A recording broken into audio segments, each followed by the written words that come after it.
Hello guys, তোমাদের কাছে আমি একটা সাহায্য চাই। ঠিক আছে, তোমরা আমাকে সাহায্য করো। ইউটিউব থেকে আমার অনেকগুলো ভিডিও ডিলিট করে দিয়েছে, আর ওই জন্য আমার চ্যানেলে অনেক মানে কি বলবো খারাপ অবস্থা। তো তোমরা আমাকে প্লিজ একটু সাপোর্ট করো। আমার কেন ভিডিও ডিলিট করা হলো? আমি কোনো খারাপ ভিডিও করিনি। আর ইউটিউবের মাধ্যমে যেটা নিয়ম, আমি সেটা নিয়ম করেই চলেছি, তারপরেও আমার কেন ভিডিও ডিলিট করা হয়েছে? আমরা এত গরিব, সোশ্যাল মিডিয়াতে কিছু ইনকাম করার জন্য ভিডিও করতে শুরু করেছি, কিন্তু তারপরে যদি আমাদের সাথে এমনটা হয়, এবার আমি বুঝতে পারলাম ইউটিউব শুধু আমাদের গরিবদের জন্য নয়। ঠিক আছে, শুধুমাত্র বড় লোকের জন্য, যারা বাড়িতে বসে সেজে গুজে ভিডিও বানায় তাদের জন্য, আমাদের মতন গরিবদের জন্য নয়। আমরা মাঠে খেটে এসে সামান্য একটা ভিডিও করে পোস্ট করি, তারপরেও ইউটিউব আমাদের ভিডিওগুলো কী করে ডিলিট করে। আমার চ্যানেলটা আমি মনিটাইজ করতে 4,000 ঘন্টা পূরণ হতে চলছিল, কিন্তু ভিডিওগুলো ডিলিট করার পর 4,000 ঘন্টা শর্টস টাইমগুলো সব চলে গেছে। ঠিক আছে, তো আমি কিছু বুঝতে পারি না। তোমাদের যদি এই উপায় জানা থাকে প্লিজ আমাকে সাহায্য করো। আমি অনেক অনেক তোমাদের কাছে মানে কী বলবো সাহায্য চাইছি। ঠিক আছে, আমি তোমাদেরকে বলে বোঝাতে পারবো না যে আমার মনে কি হচ্ছে। ঠিক আছে, এত কষ্ট করে যে ভিডিও বানাই, আর ইউটিউব আমাদের সাথেই যে এমন কেন করে আমি সেটাই বুঝতে পারি না।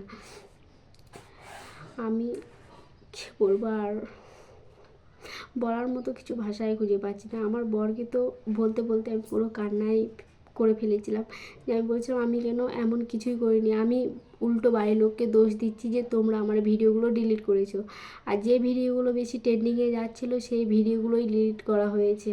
ইউটিউব আমাদের সাথে এমনটা করেছে। ঠিক আছে, তো ইউটিউবকে এটাই আমি বলতে চাই, গরিব মানুষকে গরিবই রেখে দেবে। ঠিক আছে, বড় লোক যারা তাদেরকে আরও বড় লোক করবে। ঠিক আছে, আমরা ভিখেরিই থাকি, যারা বড় লোকই থাক। এই জন্য তো বলে বড় লোকের জায়গা বড় লোকই থাকে, আর গরিবের জায়গা গরিবই থাকে। ঠিক আছে, আমাদের কি কোনো পরিশ্রম লাগে না ভিডিও করতে? আমরা অনেক পরিশ্রম করে ভিডিও করছি, তবুও আমাদের ভিডিও এমনিতেও ভিউস আসে না। তারপরেও যেটুকু ভিউস আমাদের আসে সেটুকুও সেই ভিডিওগুলোতেও কি বলবো ইউটিউব কোম্পানি ডিলিট করে দেয়। তাহলে তোমরাই বলো আমরা কিভাবে সফলতা পাবো, কিভাবে আগে এগিয়ে যাব, কিভাবে নিজেদেরকে একটুকু লোকের কাছে একটা ভালো পরিচয় তৈরি করব? তোমরা বলতে পারো? প্লিজ তোমরা আমাকে একটু সাহায্য করো, আর আমাকে একটু সাপোর্ট করো যাতে আমি কিছু করতে পারি। অনেক কষ্টে ভিডিও করছি ভাই, অনেক কষ্টে মাঠে থেকে কাজ করে এসে আমি চেষ্টা করি যাতে ভিডিও আপলোড করি, অনেক কষ্টে আপলোড করছি, কিন্তু তোমরা আমাকে একটু সাহায্য করো। আমার সাথে এভাবে চিটিং করবে ইউটিউব আমি বুঝতে পারিনি কখনো, যে আমার ভিডিওগুলো এভাবে ডিলিট করবে। আমি কোনো ভুল করিনি, তবুও আমার ভিডিও ডিলিট করা হয়েছে। যে ভিডিওগুলো ট্রেন্ডিংয়ে যাচ্ছিলো সেইগুলোই ডিলিট করা হয়েছে। কেন ডিলিট করা হয়েছে এটা আমি ইউটিউবের কাছে কৈফিয়ত চাই, আমার চাই এই কৈফিয়তটা।